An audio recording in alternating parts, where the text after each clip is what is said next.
BJP போராட்டம் அறிவித்ததால் அத்திக்கடவு அவிநாசி திட்டத்தை தொடங்கியதாக கூறுவது தவறு என்றும், நிலமளித்த விவசாயிகளுக்கு விரைவில் இழப்பீடு வழங்கப்படும் என்றும் அமைச்சர் முத்துசாமி தெரிவித்துள்ளார்.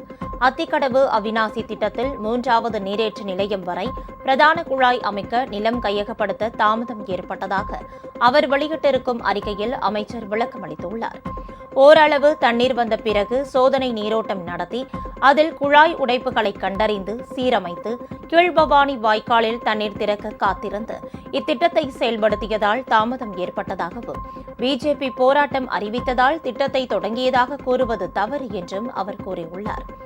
இதனிடையே அவிநாசி அத்திக்கடவு திட்டம் தொடங்கப்பட்டதை வரவேற்றுள்ள திருப்பூர் மாவட்ட விவசாயிகள் விடுபட்டுள்ள 1400 குளம் குட்டைகளுக்கு அடுத்த திட்டத்தில் நீர் கொண்டு வர வேண்டும் என வலியுறுத்தியுள்ளனர்.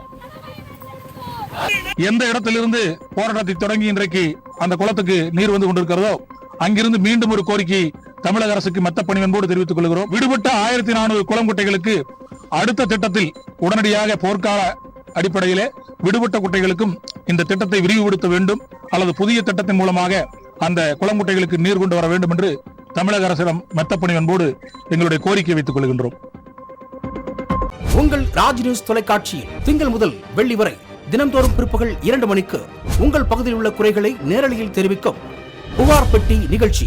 பங்கு பெறுங்கள், பயனடையுங்கள், காணத் தவறாதீர்கள்.